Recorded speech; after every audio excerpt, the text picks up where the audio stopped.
I said, amen. He said, may you pray over fertility. Right? When the time is right. That was Right. the last part of it. Yeah, definitely want to do that. No rush. But welcome back, y'all, to the M4 show. Something's been on the spirit. Something's been on my heart because we're working in these classrooms. We're developing the next generation of entrepreneurs. We're engaging with folks on the podcast, on the YouTube. But for some reason, people want the shortcut to wealth. Yeah.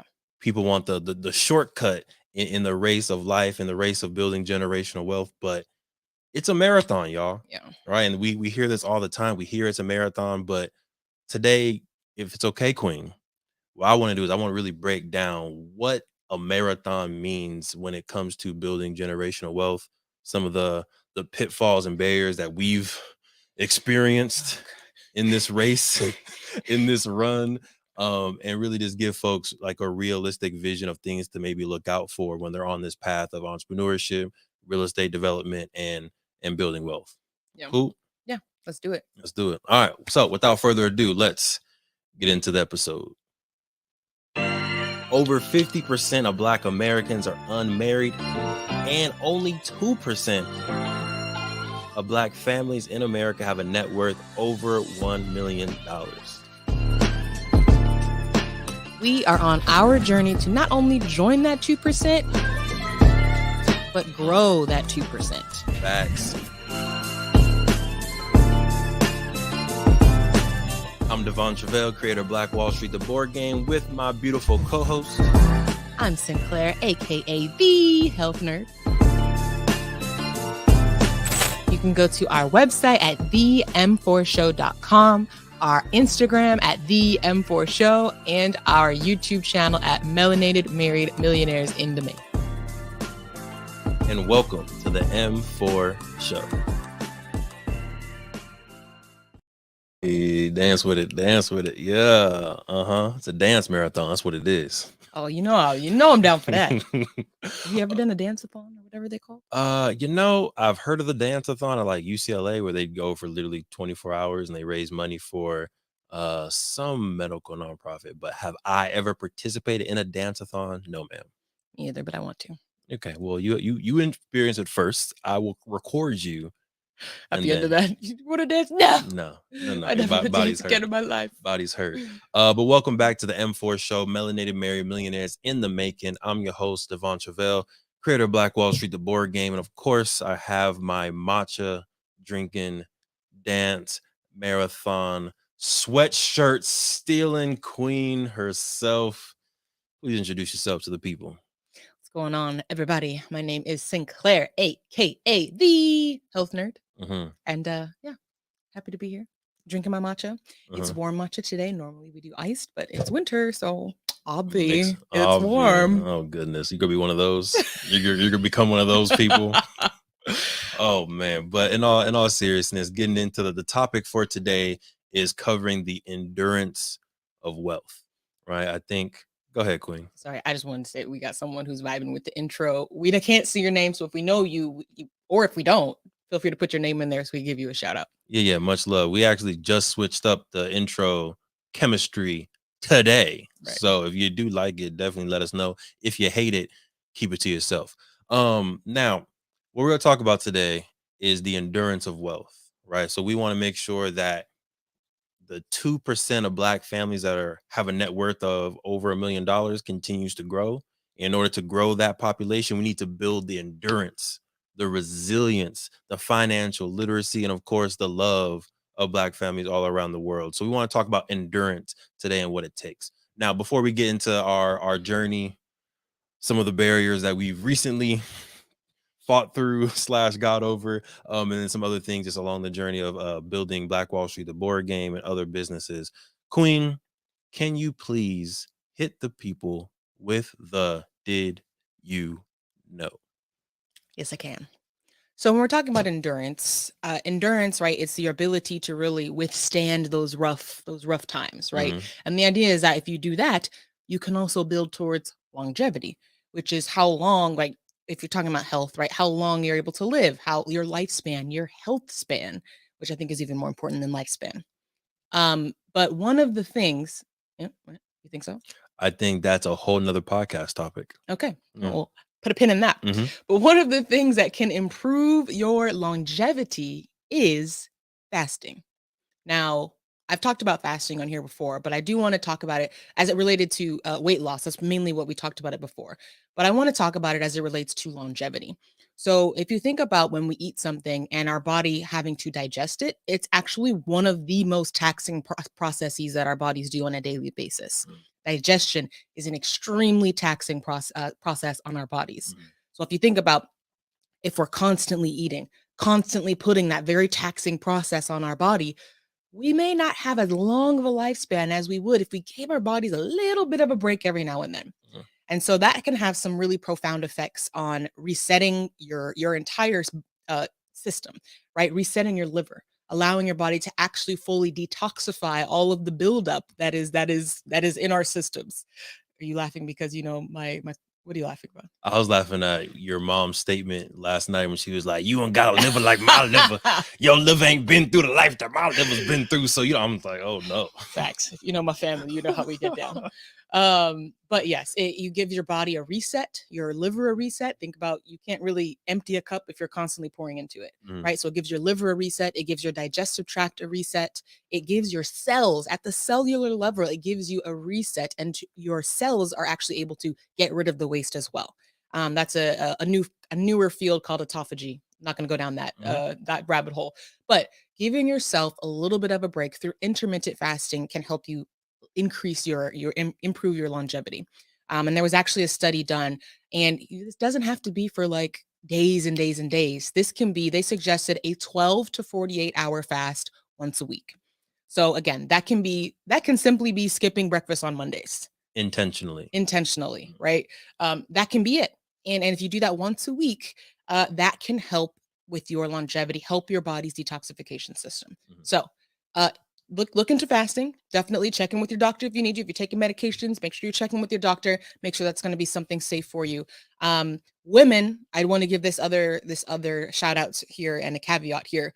Women need to do fasting periodically, because over time that can be damaging to our hormones if we do it very intensely over long periods of time.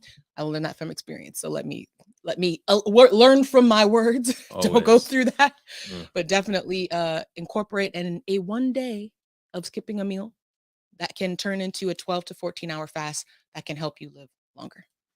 There it is. All right. Fast 1 day a week. Go ahead, do that practical advice from the health nerd. Now, although fasting 1 day a week can improve longevity, unfortunately, there's no escaping that glory call. Right? There's no escaping that glory call. So you do want to make sure that you are prepared financially and you leave a legacy for your family and not a bill for your family. So that gives us the small business sponsor of the week, the Sunshine Agency. Let's go ahead and throw that up. The Sunshine Agency, they focus on life insurance and making sure that when you leave this universe, leave this planet, you leave behind a legacy for your family and not a bill for your family. All right. Me and the Queen, we've invested in health insurance and life insurance for our family to make sure we leave a generation better off than us. Absolutely. Now, we didn't go to the Sunshine Agency because we didn't know them yet, but we're definitely going to tap in. All right. So you can go to the legacynotabill.com in order to see what they have to offer and learn more about life insurance. We can also throw up their mission motto, and the person with better eyes, her, will go ahead and read that. The Sunshine Agency is a life insurance broker here to help families learn about insurance and financial security. I think in our community, that is extremely important because I think there's a lot of misnomers about life insurance and what it is and what it means for people. So I think that changing that narrative is going to be huge for narrowing that wealth gap. Yeah. Literally, as soon as we pass away, our kids are millionaires. I'm just gonna put that out there. Yeah. Don't come for us. But if you do, our kids become millionaires. So I want to get into it, Queen. Before you get into it, I do want to give Bottle a shout out here. He's giving us a lot of love. Bottle. I texted you the other day. I don't know if I had the right number. Let me see. Did you text me back?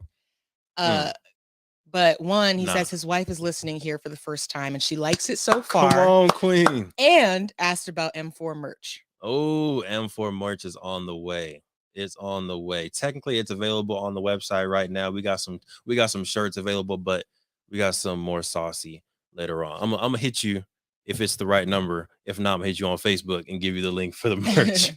But want to get back to it. So when did we run our first 5K? This was San Diego. Yeah. I mean, we ran it. It was like 2019, is that before 18. or after we got married? You I guys, think it good was questions. Am I gonna before. lose points if I miss this answer? No, because I don't know either. I Okay, think good. it was before though. Okay, me too. I think it's 18. I think it's 2018. Shout out to Daniel. Daniel ran it with us. Yep.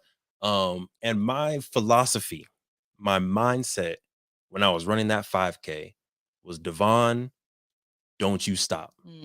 Right? That was my thing the whole time. Because for me, when I stop, it's harder for me to get going again. So I was just like, no matter what, don't you stop.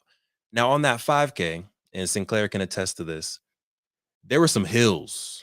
Look, like that was I don't know if that was the right first 5K to it do. was like 90-degree hills. Right? That was a test. That was the test. And again, like I would hit a nice speed, and me and Daniel were like kind of competing against each other the whole time. Not me. I was way far I don't know where she was. Also not stopping, but Back, know your speed. Look, bottle. I had a second where I was like, I can run with the queen. I don't want that. I can push myself and challenge myself. Yeah, she didn't want me to. I don't want that. But I pushed myself. I kept up with Daniel, and then we hit this hill, and this is where Daniel left me. But I was just like, don't you stop. Don't you stop. And I feel like in the marathon of wealth building, we're starting to hit a few hills in our experience. And I feel like my mindset, I know the queen's mindset is just don't stop. Just keep going. Cause I think once you stop building that wealth, or you stop running that 5K, it can be like, okay, well, I'll just walk. Right. And then all these people start passing you. And unfortunately, within, our identity as being Black Americans, we've been lapped and lapped and lapped because we couldn't run, because we were forced to walk, or we were forced to walk backwards. Or we had chains on our feet. We had chains, right? We were locked up. So the fact that now I just want to make sure we're keeping the forward momentum so that we can close that wealth gap as quick as possible. Queen, we're going through a little bit of a hill. Do you mind talking about, I got two off my head. I don't know which one you want to talk about first. They're both real estate related. Okay. But I feel like you're the queen in real estate. You're taking charge in this relationship when it comes to real estate investing. So do you mind briefly talking about at least one of the barriers we're going through currently and how we're thugging it out and pushing through it? Yeah. So let's go in chronological order. What was that word? Chronological. There you go. Don't come for me. So we got bottles white. I just want to make sure we're not making up words this episode. We usually do though. We do. Who is Miriam? So the first real estate property that we bought was a condo. And so we lived in it. I'm assuming that's one of the two you were talking about. Okay, great. Where am I? I can see you're just starting off at the very beginning, but that's fine as long as this is a brief story. Long story short, we're now renting out the condo that we first purchased. And so this last year, we got our first experience with being like landlords, if you will. And we did make the decision to act as property managers as well for this first property, because we want to get the experience, right? It's easy to pass something off and not have any experience into it, but I feel like you have another level of respect and expectations that you can pass on when we do get to the point that we want to, hire a property manager because we know what it takes. Yes, ma'am. So long story short, we, have to find the tenants. We have to make sure our place was up to code for someone who's not us, right? There may be things that like, we'll just deal with this, right? But when someone's paying for rent, they are going to also have a certain expectation of my place needs to have this, right? We need to, make sure they're paying rent, but also like have cross your T's and dots your I's. So like, right. If we've had issues with like plumbing, right? The garbage disposal not working, right? So it's also calling the plumber, at wee odds of the night or whatever to make sure that they can come out. But yeah, we finished the lease. We decided not to renew the lease. Why? Because they late rent. Let's just put it out there. Our expectation is that we get rent on time. It's a very clear expectation. It was outlined in the lease. We did make sure that we, really went through the lease and made sure that everything that we wanted to set as expectations was in the lease, which was signed, right? We got all of that. But unfortunately, life happens, whatever. But the expectation that rent being paid on time started to fall through. And, if it's a one-time thing, everybody's human, then it started to become a pattern. And, that's not something that we wanted to set the precedent that was okay. So we did not renew their lease. And so now we're in the process of having to find a new tenant. And I'm not sure how much detail you're wanting to give for this situation. So I want to stop there, and then we can continue, but I want to make sure it's digestible, right? So first things first, I think everybody and their mama wants to get, maybe everyone and our mamas want to get into real estate, right? I feel like it's all over YouTube, it's all over Instagram. Everyone's like, oh, multifamily property, do this. Oh, the easiest way to become a millionaire is real estate, and it's like easy. It's not easy though. It's not easy, right? And I think the uneasy part isn't talked about often. I think what happens when your tenant doesn't pay rent for 3 months in a row isn't something that's Googleable. Right. And like there was a whole bunch of steps that we needed to then learn afterwards on what you're supposed to do to legally try to get somebody out.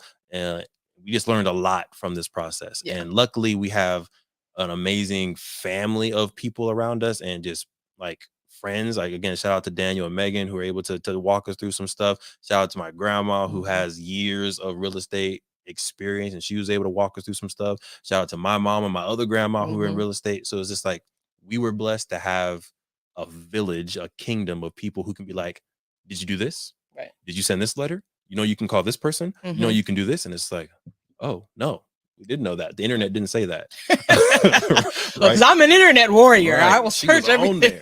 She was on there. So can we talk about just like maybe two very practical things? And I'm pointing to you because I'm very grateful to have your amazing melanated genius mind in my life and over real estate because there was a lot of stress and I saw you going through it. Appreciate you thugging it out and getting through the barrier. So can you give people two practical things or steps that you did / we did to get on the other side of this hump? Yes. One of them, you can let me know if it's practical enough for you. Oh, I will. But this was an initial, words today. Words are not my strong suit today. An initial mindset shift that I had to have in order to do what was necessary. Ooh, yeah. Talk about that. I think I know you're going. You have to keep it strictly business. Yeah. That is difficult. If you are a compassionate person, if you're an empathetic person, right? Again, we're the property managers, so we met this person, right? We saw their family, all these people, right? We not really helped them move in, kind of. I lifted some couches. Did? What you mean? You're right, you did. Like we helped them move in, right? We wanted them to be successful. Go ahead. Okay, I opened the gate. You. Oh wait, yes, you did open the gate. But so it is difficult to start thinking about what if I need to kick this person out of their home, right? We live in California. There is already homelessness is already a big issue. And we always talk about like everybody's one decision away from being in that situation. And it's like, what if I am the person that initiates that one thing that just spirals into something else for that person? I had to remove myself from the emotional part of that. And unfortunately, right, this is a business transaction. So, and it's like, I think that's where a lot of folks like they get like a nasty taste in their mouth from like landlords, but we have to do that. Otherwise it is so easy to fall into the pitfall of being walked all over, and especially in a very tenant friendly state like California, right? You have to follow those procedures. Otherwise it just becomes harder and harder to actually make your business a business and keep it afloat. Right. And that's where you see foreclosures and things like that. We didn't want that to be our reality. So long story short, when it was like the first time, right, the rent was late, I was like, okay, what is the eviction process? Like, how do you actually go about that? Because that's not something I looked at beforehand. I was fully manifesting that was not going to be something we had to do. Yeah. So, of course, when it started to become like, is this something we're going to have to do? I then had to go and research, which I think made it stressful. So, I will say preliminarily, take your emotions out of it and make sure that you are operating as strictly business transactional. Yeah. And that's sorry. Kind of sprinkle a little something, Queen, not to cut off your wisdom. Is I think at one point we saw ourselves as like the owners of the house, and we operated as if we were the owners of the house, which I think had the emotions in the place. But then there was another mindset shift. We were like, okay, we're not the owners, we're the property managers. Right. So let's not be emotionally attached to this condo. Let's not be emotionally attached to this individual that we met. Let's operate as if we are working for someone else who needs to pay the mortgage. And if we don't get this rent from this person, then the people that we work for can't pay their mortgage. And I think that also helps me. I'm a very emotional. Yeah. Oh, but they have but had to nope. We're the property managers. We need to get this stuff done in order to keep moving forward. Because the reality is, right, if you don't do that, you are going to be the person losing out. Yeah. So, right, it's either we have to have that strict, right, the business transactional relationship. We have to remove the emotions. Otherwise, we're going to be the ones that are struggling to pay the mortgage on a property that we don't have a paying rent payer in it. Oh yeah. So, and that's when I think when we started to feel like, okay, like we are now financially stressed and financially strained by this relationship. We have to cut it off because otherwise we are now threatening our own generational wealth. And you ain't gonna do that. I'm sorry. No. So yeah, that's one real good practical one is mindset shift, right? Removing the emotions from it and putting yourself, even if you're the owner of the real estate, just be the property manager. Yeah, they don't have to know that. They don't need to know that. You're the property manager. This is my associate. This is my partner, right? Go ahead and put that little veil over. I see some words. I don't know when these words came up, Sinclair. These are words talking about the small business sponsor. Bottle is a life insurance agent. Bottle. Come on, man. All right, we're gonna talk. We're gonna talk. And I'm assuming that's who, because he's the only person in the comments. So I'm assuming that's him. And he invited us when we visit his state, his city. Don't know if you want that on air, that we need to go tap in with him. And we will be in that state and city next year for sure. Don't know when, we'll for sure be out that way. So I want to move us to entrepreneurship in a second, but I know you have one more practical thing to give folks. Hit them with it. So along the lines with the first one, I mentioned it was very stressful thinking about the what ifs when it was becoming a reality. So my suggestion is that you have all of that lined up before you even get that first tenant. Is that okay? If rent is late, this is what we do. If it's late again, this is how we operate. This is the document that will be sent, right? This is the attorney that I will call, whatever it is, right? Yep. Have all of that lined up so that you don't have to react. So yeah, that is my other tangible thing, right? There's a lot of templates. I'm not making up any of these templates.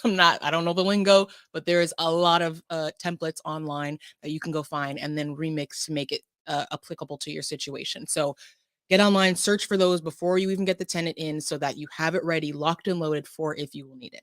Yep.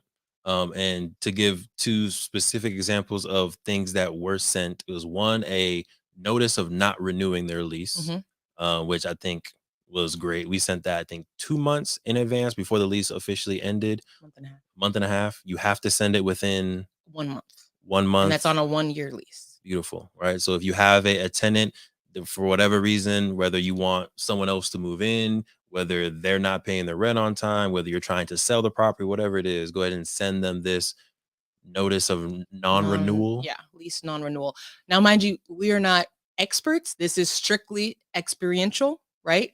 So please go find a real estate expert. This is relevant to us in California in December of 2022. These things change all the time. Please go and do your own research. We're just telling you our experience and what we've learned in the past few months. Beautiful. Thank you, Queen. So that's real estate. That's been one of the humps. We know that real estate is going to be one of our pathways to generational wealth. So that's why we refuse to stop. Right. We could have easily been like, all right, forget it. Let's just sell the condo, which I think a lot of people do. I can see how you get to that point easily. Especially when equity is up, because of the type of market we're in. It's easy. It's like, you know what? Let's just sell the condo. Let's get our equity right now and then be done with it. But for us, it's long term. It's about 30 years, 40 years, what we can pass on to our kids. So we're sticking in with this condo, and we're sticking in with real estate, period. There's a whole nother real estate barrier that we could go into maybe on another podcast, right? So I want to shift gears a little bit, unless there's a comment, and talk about barriers in entrepreneurship. Just Bottle saying that he can't wait till we make it out there. Oh yeah, we popping up on you. Is when do you know? And this is going to be the ask declare question later on. So I'm just going to ask it to you now. We're not entering ask declare yet, but I'm gonna plant this seed. When do you know to give up on a business idea? Right. So I'm gonna plant that with you. And I know we have a very specific example. Yep. So feel free, marinate on how you want to approach it. But for Black Wall Street, the board game, we thought it was a brilliant idea. All right. Had the idea in 2017. None of the middle school students or high school students that we were engaging with knew about the history of Tulsa Black Wall Street. People like playing games. People like another small game called Monopoly. So how can we always got to throw a little shade. How can we take that gameplay, add Black history knowledge to it, shift it a little bit, and make a new game, right? Brilliant in our heads. We launched our Kickstarter 2018. Some of y'all may know this story. I was listening to some Dame Dash videos, and Dame Dash. My man Dame Dash was like, hey, if you real, you don't got to market. If you're real and your product is good, if your work is good, people will find you. The customer will find you. And this was, I was 1 year out of college, young, feeling myself, had a brilliant idea. I was like, yeah, Dame Dash, we're real. We don't need a market. They go find us. Check me. All that. Check me. Right? As you can tell, this probably went. Right. None of it went according to plan. So we launched the Kickstarter. We did a video. Honestly, looking back at the video, terrible. Just like all the YouTube videos we did back in 2017, all terrible. You said we lost the Kickstarter. I feel like you got to put the numbers in there to really know how bad. Yeah. So we launched the Kickstarter, and our goal. You said lost. You said launched. I did. Okay. I did. Our goal was $28,000. Right. And that was based on some projections. That was based on us being able to get all the board games, sell them, all that good stuff without having to do too much out of pocket investment. Would have been ideal. Would have been beautiful. We raised $5,000. And if you don't know how Kickstarter works, if you don't raise the full amount, you get settled. Nada. Zilch. Everybody's contributions get refunded. Yeah, they get right back to the person. So the customers, the backers, they don't lose anything. They get their money back. So yeah, I was like, 28,000, let's do it. The amazing genius queen was like, I don't know, that's kind of a lot. Maybe we should be more realistic. I was like, Dame Dash said, Sinclair, if you're real, you don't have to market. Dream, shoot for the stars. Dame Dash is talking to other Dame Dashes. That's a fact. And we're not there yet. We're gonna be there. Give me like 6 more years. We'll get there. But so long story short, we failed, right? Completely flopped, didn't get any of the money. And there was a nice week, maybe 2-week process where it was like, maybe we can give up on entrepreneurship. Like, what now? Yeah. Like, we both still had full-time jobs. So it was like, this is just a hobby. This is just something, I mean, nothing to lose. Literally nothing to lose except this beautiful future that we're in right now. But literally had a full-time job. Queen had an amazingly paying full-time job. We could have, compared to what I was making in education, you were balling, right?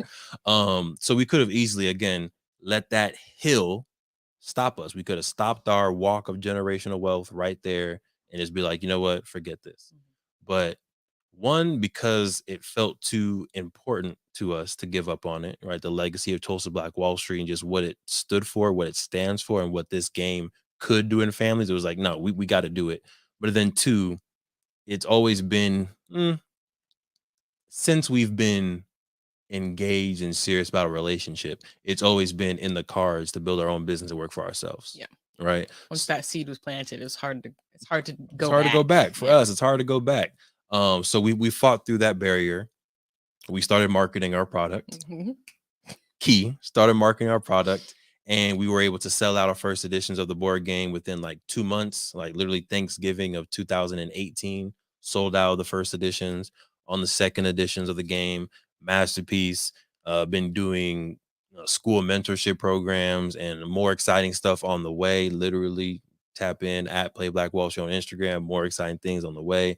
But if we would have stopped, none of this stuff would have happened. Yeah. We now have a full team of people, at least 6, right, that are getting paid from Play Black Wall Street. And it's like we're able to literally impact lives because we didn't stop. And I think that's, again, that's the short message I want to give folks here. And Queen, sprinkle some on it, is you're going to hit some barriers, but you have to make sure you kick those doors down and you keep on going so you get to that other side. Yeah.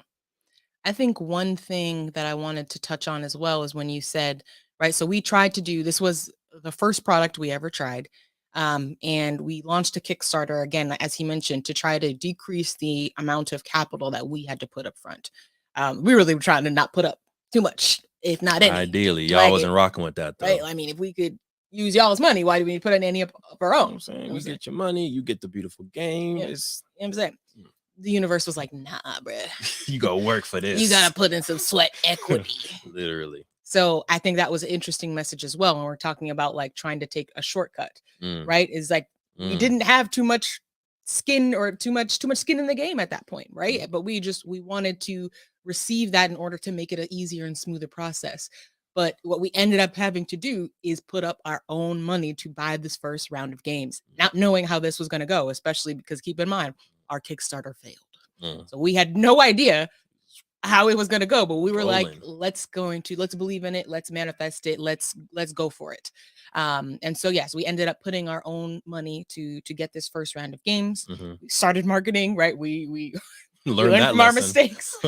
And we were able to sell out of those first ones within the first couple of months. So I think that also taught us a couple of things about, again, you have to put in the work. You have to put in the equity. You have to have some skin in the game to be able to see those rewards. It's not just going to come to you.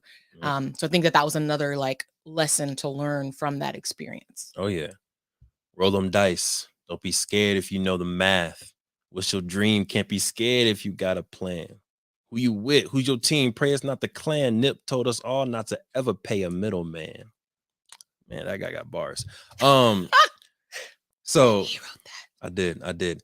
I want to shift. And yeah, definitely if there's comments, Queen, please help me out. Yeah. It said, it's been my experience that when you have a roadmap or mentor in the industry, it cuts down the bumps in the road you encounter. That's facts. That's facts. That can smooth the road a little bit because there's somebody who's probably gone through those same struggles. Unfortunately, we did not have a mentor at the time. No. We've got several now, but yeah, at the time we did not have any. So we were just entering a game we knew nothing about, or an industry we knew nothing about. And to add on that, I think it's not just about finding a mentor in the space, but finding a mentor in the space that aligns with your values. So I think we did get some mentorship in the incubator program. True. But unfortunately, it was from white men who didn't know the history of Tulsa Black Wall Street and didn't align with our values. And from the jump, they were trying to have us change the name of our product and just do other things that didn't align with our values. So definitely love the finding a mentor. The only thing I'll add on that is finding someone who also but believes in what you're building and has the same value system as you. Yeah. I was just going to say, I'm pretty sure they just thought we were talking about the stock market and just threw black on there. Yeah. It's like, nah, man. Like, this is a place. Like, this is a whole thing. Whole vibe. Come on, my guy. Right. But getting into the Ask Declare segment, have you had time to marinate on it? I'm not that good at multitasking, so not really. I can't think about that and talk actively. No, I promise you. So you know what my laptop looks like as far as all the tabs. Scary, y'all. It's terrible. There's like all types of tabs on there. But in my head, I feel like I have multiple tabs in my brain. Yeah. And like while I'm having a conversation, I can be slightly thinking about something else, slightly doing math in the back of my head at the same time because I have multiple Chrome tabs. But I disagree with our 4. What? I just asked myself, what's 2 + 2? 4 while you were talking. He's so annoying. Did y'all hear that? What type of nonsense just happened? You just said a random number and then came up with an explanation on why that random number. No, but what this is going to be a rabbit hole. Yeah. But no, what I agree, what I think happens is, again, you just delay some of the processing, because when I'm talking to you, sometimes you'll be like looking at me, but then you'll repeat it afterwards, because I can tell you're not actively listening while I'm saying it. You're just like writing it down, if you will. And then the second time you're actually listening to it, and then we'll respond to it. So it's like you had another tab on while I was saying it, but then you'll repeat it and then actually like take it in and respond.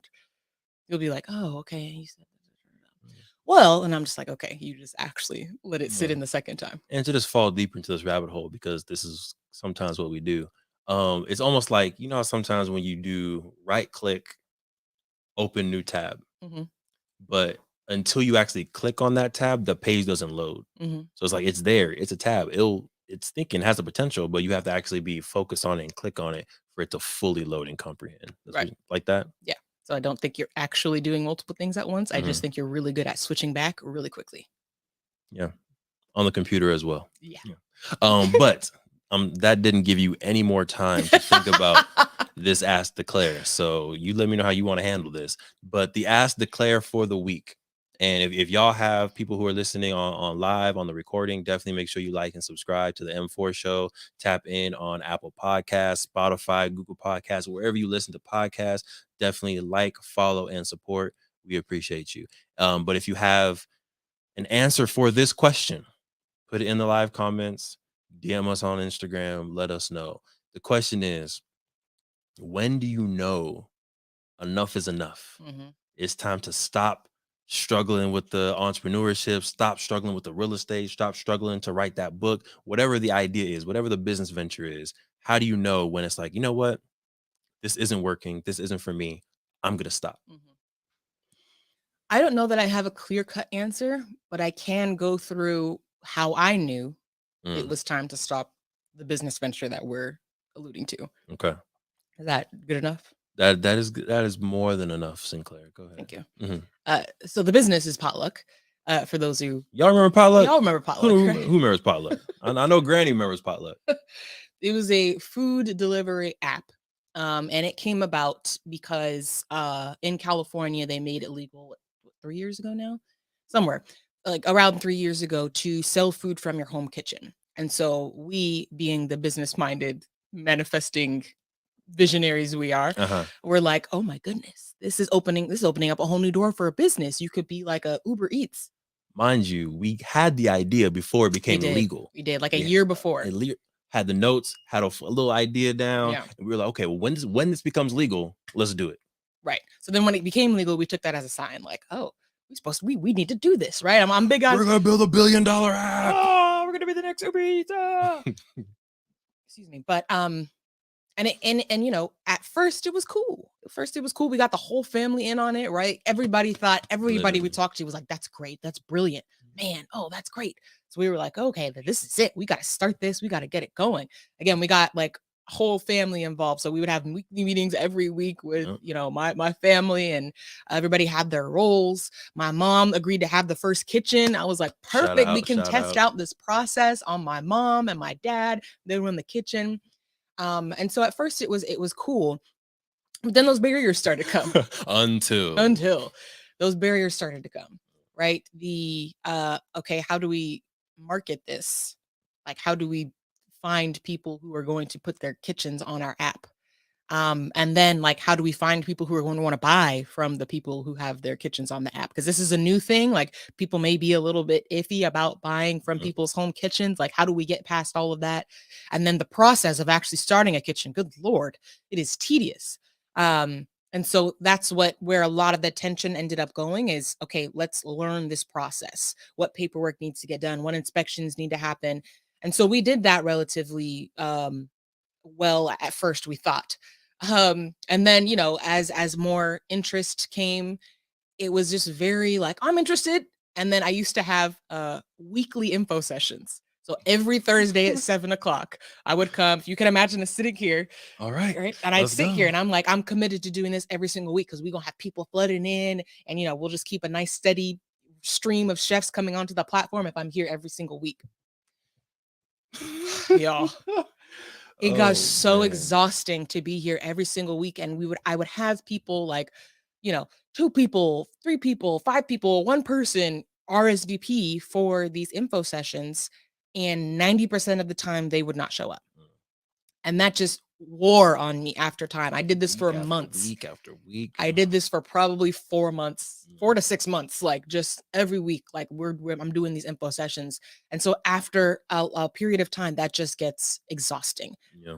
We did not have capital to invest in like marketing to get this word out to like a mass group of people. So it was really just like on Instagram, we had like 200 followers. I don't think we got past like 230 followers. But I was DMing people, anytime someone would post like a picture of their food on Instagram in the area, I'd be like, oh, hey, have you ever thought about selling this food? Right. And so it got so exhausting. It got so taxing after a while. And for me, I just started to realize this isn't actually a passion of mine. Before you get there, talk about competition. Oh yeah, competition. So there was, I'm not giving any free press on here.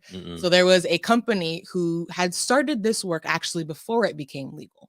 And so they were actually kind of in on the lobbying, if you will, and to get it passed. So you can imagine how much passion, right, and how much dedication is built into this company, because they had been doing it probably 5 years before we had even thought of this. And so they had gone through like being, getting like a cease and desist and then coming back. And so like they were as committed as we are. Seed investing of like 1 point something million dollars. Right. So they were committed to this, and they then started to enter the market that we were in. Of course, like he just said, they had a seed funding of $1.5 million. We had seed funding of a couple thousand, couple G's. You know what I'm saying? Shout out to the family. Shout out to our pockets. Right, which we invested a lot of that into merch and like aprons and like all these things that we thought people would like. Like, okay, I get a nice apron. I get these cool bags. All this stuff. We still got a whole bunch of bags, don't we? We do. If y'all want a bag, let us know. If you need some grocery bags, listen. But long story short, it became very hard to compete with them, because they, of course, once they entered the market, they're doing these mass, I got ads from them. They're doing a lot of targeting. They already had a presence in Northern California. And so it was much easier for them to tap into this market and just saturate it. Right. So they are getting chef after chef after chef after chef after chef after chef on their platform. And meanwhile, I'm sitting here every Thursday like it was so frustrating too, because I would go in like 15 minutes early and I would stay for like 15 to 20 minutes after. So it was 30 minutes of just sitting here being ready for somebody to come into the meeting. And if they did hop on, usually their camera wasn't on. Right. And, the queen would be on the camera doing her thing the whole time. And then they would be like, okay, well, thank you. I'm kind of interested. And then either crickets, ghost, or they would sign up, they would start but not finish. Or they would just pretty much leave during the meeting. And it's like, fam, that's the worst. It's me and you in this meeting. How you just gonna be disrespectful and just log off in my mid-sentence? Just mute and just listen at that point. Right. I'm like, damn, that was disrespectful.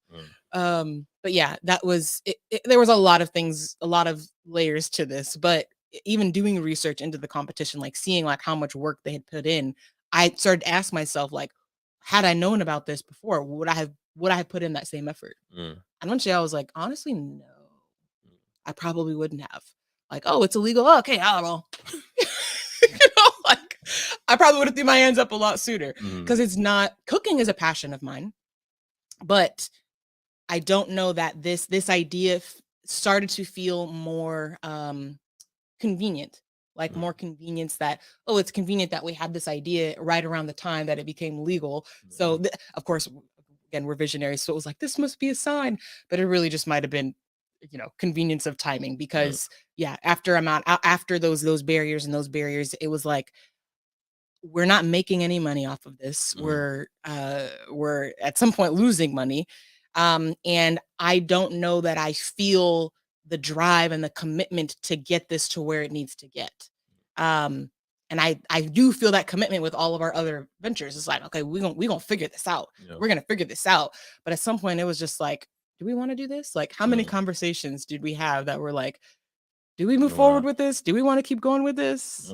So a few things I want to circle back to is, one, you said you didn't have, like, you talked to yourself and you're just like, you know what? This business, this field is a passion of mine. It's convenient. It can be lucrative, but it's not where my heart is. And I think sometimes we get mixed up between pride and passion, right? And I think like for both of us, I know this was like on there, a lot of hard conversations because our friends knew we started this business. We Right. had our families at these weekly meetings. So it was like, it felt like we were giving up on our family. It felt like we were giving up on our friends. And it was just kind of, for lack of better words, embarrassing to fail in public. Like, I still have people asking, how's like, potluck? potluck's in potluck? It's like, hey, it's not a thing anymore. Right. Right. And it's hard to admit that as an entrepreneur, but you have to really check yourself and figure out, okay, am I doing this out of pride? Right. Or am I doing this out of passion?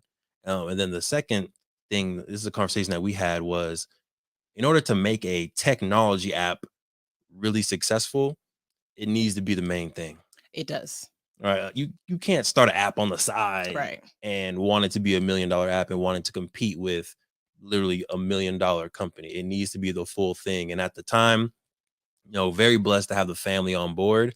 And I want to get to a point where we can do something like that again, because it was a dope feeling and just a really good vibe to know that the family rock with us. right. Like, they had our back 100%. They were there every single week, whether they were on time, maybe they were late a few times, but they were taking their notes, they were doing their cooking, they were following up on emails, they were calling people all throughout the week. And all of them had 9-to-5 jobs. Right. So that was one of the huge things I'm taking away from the potluck experience, is when we have an idea and when we ask for help for our family, I think they'll rock with us, especially since we failed the first time. If we bring something back, it's going to be better. It's going to be doper, right? So I think they're going to be down with us again. Yeah. So those 2 things, 3 things. How many things did I just say? I don't know. But 1, pride versus passion. Yeah. And then 2, here it is.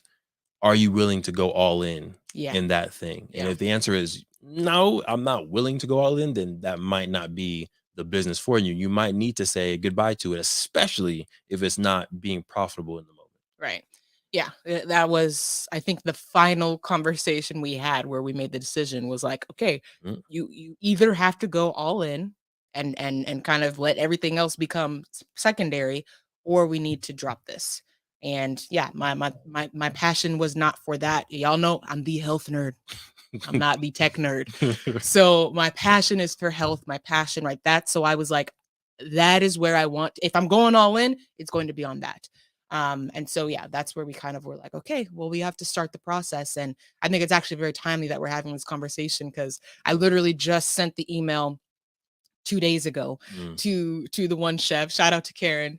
Yes, Karen. Dessert Divas. She's gonna be on another platform, she said. So check her out when we know what platform she's on. She's getting a shout out on here, because you need to tap into her if you're in the IE.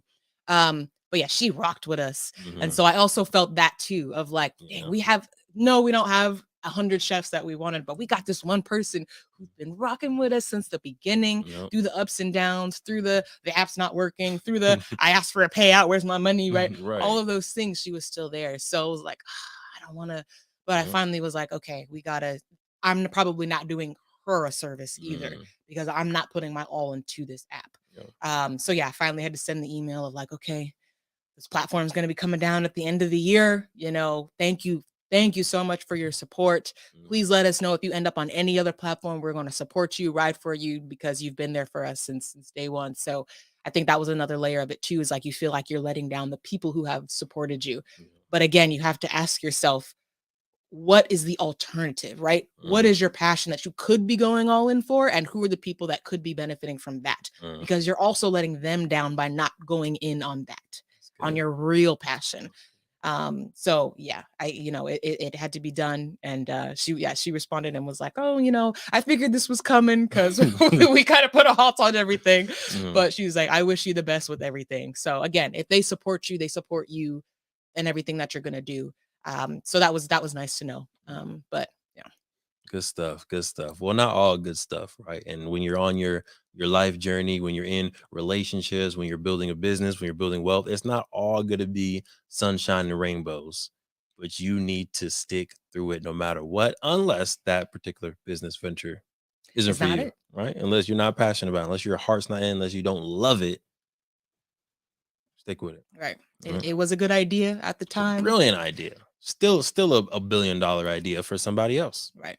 Right? Just because it's a good idea doesn't mean it's a good idea for you. Right. Right?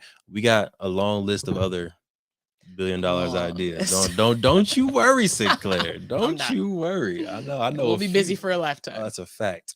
Feel free if y'all got any questions, comments, go ahead and put those inside of the live chat or in the comments if you're watching on the replay. We know there's other stories out there, and we just trying to be transparent about our journey because sometimes when you're researching about wealth and you're trying to build wealth, all you see is the Ferraris and the people who own private jets and the big huge conferences that people are hosting, and it's all successful, it's all beautiful. And when you try to do your one webinar and 2 people show up, you think you're a failure. No, everyone starts with that webinar with them just talking to their grandma. Everyone starts with that company where your number one customer is your nuclear family, and eventually you build up, right? So keep on going. We believe in you. You believe in you. Don't you stop. All right. Queen, anything you want to get into before we get into updates? No, let's do it. Let's do updates. So every year we take a trip. Every year we talk about goals. Mm-hmm.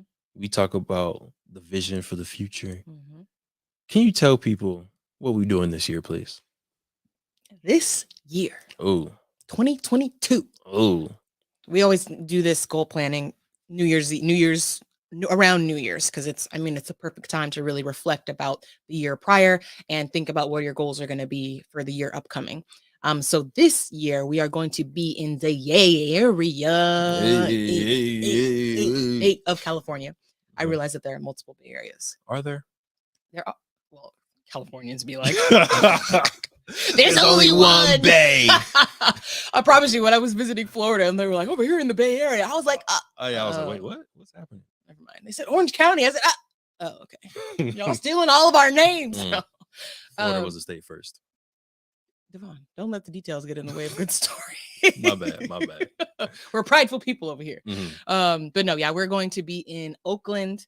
We're going to be celebrating. We're doing an M4 experience. Yep. Where we're going to be not only having fun, but also like each day we do workshops where we sit around the table and we really just talk about like kind of workshop our reflections and our goals. We have these questions, we think about them, we reflect, and then we share them. Because I think that the idea of saying these things out loud helps with accountability. Right. The last time we did this, we all shared our goals, and it was cool to see like a year later, we went back. Now potluck was a goal on here. It was, but it was cool to come back like a year later, and we were like, oh wow, like everybody's kind of, if not accomplishing their goal, they're moving towards that goal. Like it was cool to be able to see that because we all knew what each other's goals were. So we were able to kind of be each other's hype man, and yeah, it was really, really cool. So I think the step of sharing those goals and sharing your triumphs and tribulations are important too. And then we have some fun too. A little turnout. A little something. It's New Year's, Yeah, do right. Yeah. So next year we do want to make it even more available for folks. So if you are interested, you can comment here, DM us, anything like that. This year we do got some entrepreneurs and visionaries from Atlanta tapping in with us. We got some social media experts from the Southern California area tapping in with us. We got some health people from the Bay. Is that considered the Bay? Palo Alto, it's the Bay. Yeah, it's Bay. So we got there's a lot of different people from around coming into one place, all with the vision of building wealth, all with the vision of building themselves, and of course, having a good time. We have a guest appearance by the one and only T Nasty. Oh goodness. Oh goodness, yes. That's just a nickname for my brother, y'all. That's his rapper name. Yeah. You'll see him on Spotify one day. Yeah. Not on anything associated with M4 because his stuff is not family friendly. Hence the name. Right? Hence the name. It will not be associated with anything on the brand. But yeah, that's going to be a lot of fun. So check out or be on the lookout for some more content and stuff related to that after New Year's. We encourage you all to do the same thing. Figure out what are your values for yourselves. Figure out what are maybe 2-3 tangible, measurable goals that you have as individuals in the marriage. And then this morning we talked about like priorities and goals for us as a couple. So yeah, just go ahead and do that exercise, write them down, make a vision board, and actually visit it every 3 months, 4 months, and see how you're making progress. We should more formally do that this next year. Like maybe at the end of the trip, say like, all right, when do we all want to follow up with each other? I'll check in on these goals. It can be just a Zoom call. Yeah. But yeah, maybe like each quarter. We can just schedule it, get it on the calendar, and be able to check in. I'm with it. Oh, sorry, we have a handshake. I don't know what I'm doing. I don't know either. Fist bump. And of course, my update for the week is make sure y'all get Black Wall Street, the board game. Right. Christmas, Kwanzaa, all the amazing holidays are right around the corner. If you want your game in time for the holidays, I say we can guarantee it if you order by December 10th, December 13th at the very latest. So make sure y'all go to playblackwallstreet.com and you get yourself either the second edition of the board game or the masterpiece. We're only guaranteeing shipping on the board games. Order shirts, hats, all those other things. Yeah, no, board game. All right, get the second edition of the board game. Have fun with the family. We also have courses available on there. So introduction to Afrofuturism, history of Mansa Musa, the wealthiest man to ever grace this planet.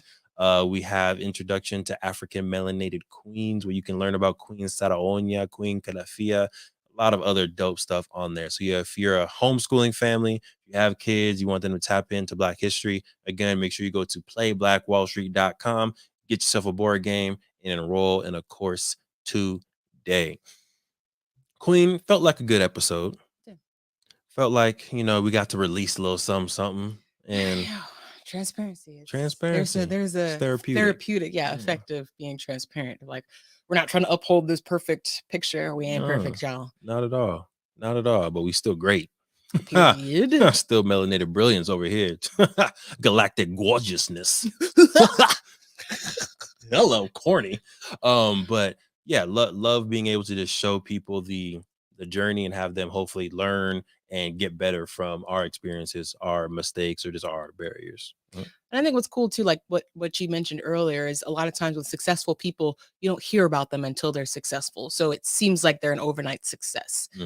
Whereas we are trying to take y'all along the journey so that y'all can meet us in the promised land of, being a millionaire marriage, and a couple and a family unit, creating that generational wealth. So we're trying to show you the steps as we're going through them, so you get our very authentic experiences, rather than we make it to the mountaintop and now we're coming back to tell you, because I feel like that always it's not always going to be as accurate as what you're going through in the moment. So I think it's a cool experience to be able to say these things as we're going through them, but also to think about us being able to look back at these, in 5 to 10 years when we accomplish all that we say we want to, and be able to look back and be like, oh man, you remember when we were struggling with that first tenant? But yeah, I think it's a cool journey, and we hope y'all come along with us. Stick with us. Yes, ma'am. Yes, ma'am. Well, we appreciate y'all for tapping into episode 141 of the Melanated Married Millionaires in the Making, aka the M4 Show. I'm your host, Devon Truvel, creator of Black Wall Street, the board game. And I'm Sinclair, aka the health nerd. Make sure y'all secure the marriage. Make sure y'all secure the love. And of course, make sure y'all secure the bag. Peace. Thank you for supporting the M4 Show and our mission to increase the wealth of Black families. If you received any value from this episode, any value at all, any, do us a favor and give us a like and subscribe on YouTube and Apple, Spotify, anything, all of them, all of them, wherever you're listening. Go ahead and like and subscribe. And after you like and subscribe, make sure you send this episode to at least one family that you really want to see win. We'll catch y'all next time. Peace.